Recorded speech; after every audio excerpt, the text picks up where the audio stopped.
السلام علیکم ناظرین اور سامعین۔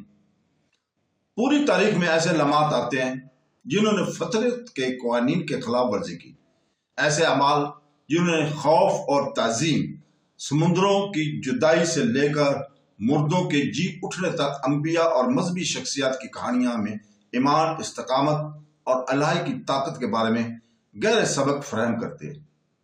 دنیا کے ہر کونے میں یہ مقدس واقعات ہمیں یاد دلاتے ہیں کہ اللہ صرف ایک تصور نہیں ہے بلکہ ایک فعال قوت ہے جو ہماری زندگیوں کو تشکیل دیتی ہے، اکثر ایسے طریقوں سے جنہیں الفاظ مکمل طور پر بیان نہیں کر سکتے۔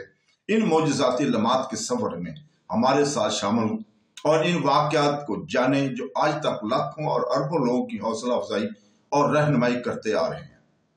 آج ہم ایک دل کو چھو لینے والا معجزہ بیان کرنے جا رہے ہیں جس کا موضوع یہ ہے کہ نبیوں کا انتخاب کیسے کیا جاتا ہے۔ اللہ تعالیٰ کی طرف سے لوگوں میں سے انبیاء کا انتخاب کیا جاتا ہے، لہٰذا نبوت کوئی ایسا کام نہیں جو کام یہ یا عبادت سے حاصل ہو۔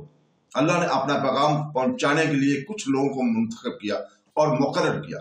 وہ خاص لوگ اللہ کی احکامات کو دوسرے لوگوں تک پہنچاتے تھے۔ اس لیے نبی ہونے کے لیے اللہ کا برگزیدہ ہونا سب سے بنیادی شرط ہے۔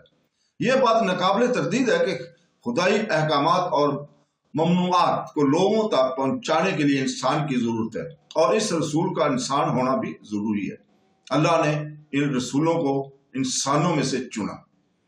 اللہ تعالیٰ چونکہ حکیم، رحیم، علم والا اور عادل ہے، اس لیے وہ اپنی حکمت، رحمت، ابدی علم اور عدل کے مطابق اپنے بندوں میں سے نبیوں کو ضرور چنتا ہے، اور جو ہر چیز کو اس کا حق دیتے ہیں۔ اللہ تعالیٰ جانتا ہے کہ سب کچھ کیسے نکلے گا، اس لیے اس کی حکمت، رحمت اور عدل کا تقاضا ہے کہ وہ ان معزز بندوں کو، جن کو وہ اس کام کی تکمیل کے لیے خصوصیات سے آراستہ کرتا ہے۔ دوسری طرف اللہ اپنے ابدی علم سے جانتا ہے کہ وہ انبیاء اپنی ذمہ داریاں نجومی ادا کریں گے۔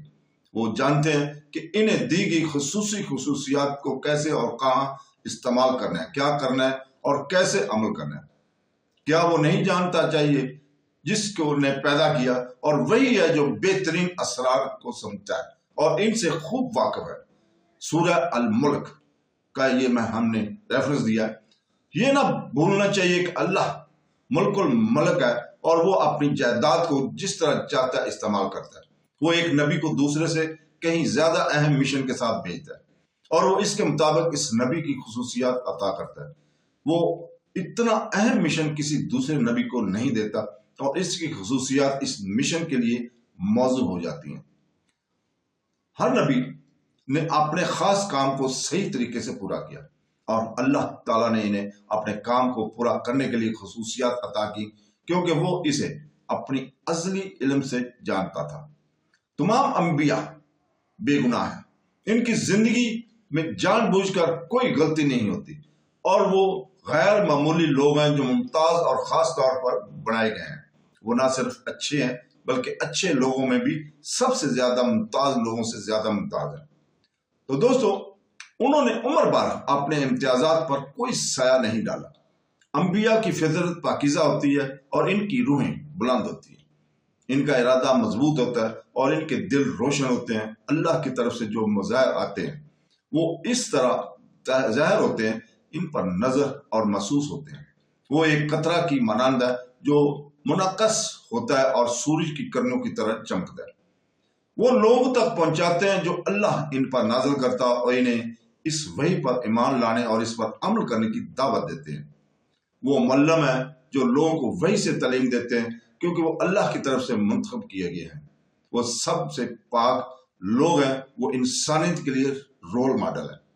اللہ نے ان پر جو کچھ بھی نازل کیا، اس کا تجربہ انہوں نے کیا۔ انبیاء کرام وحی کی زندہ مثالیں ہیں۔ ہر نبی اپنے زمانے کے لوگوں کے لیے اللہ کی طرف سے منتخب کردہ نمونہ تھے۔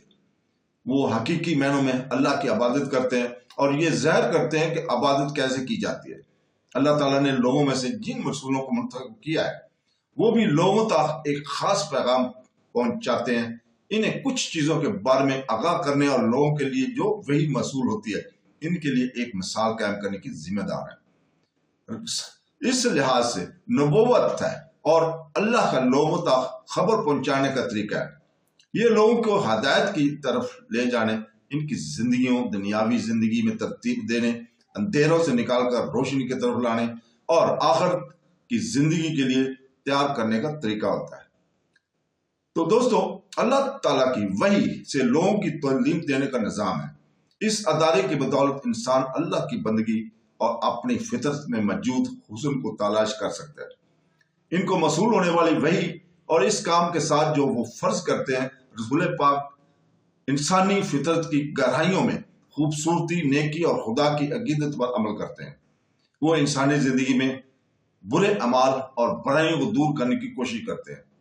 بس نبوت ایک تحفہ، فضل اور ایک خاص فرض ہے۔ اللہ تعالیٰ ہر کام اپنے بندوں کو ضرور دیتا ہے جو اسے انجام دیتے ہیں۔ حضرت محمد صلی اللہ علیہ وسلم کے بعد کوئی نبی بھیجا نہیں جائے گا اور نہ ہی آیا ہے۔ حضرت محمد صلی اللہ علیہ وسلم تمہارے مردوں میں سے کسی کے باپ نہیں ہیں، لیکن وہ اللہ کے رسول اور خاتم النبیین ہے اور اللہ پر چیز کو خوب جانتا ہے۔ سورہ احزاب آیت نمبر 33۔ تو دوستو، اسی کے ساتھ ہم اجازت چاہتے ہیں۔ کل تک کے لیے، کل اسی وقت انشاءاللہ تعالیٰ آپ کے سامنے دوبارہ حاضر ہوں گے۔ اللہ حافظ۔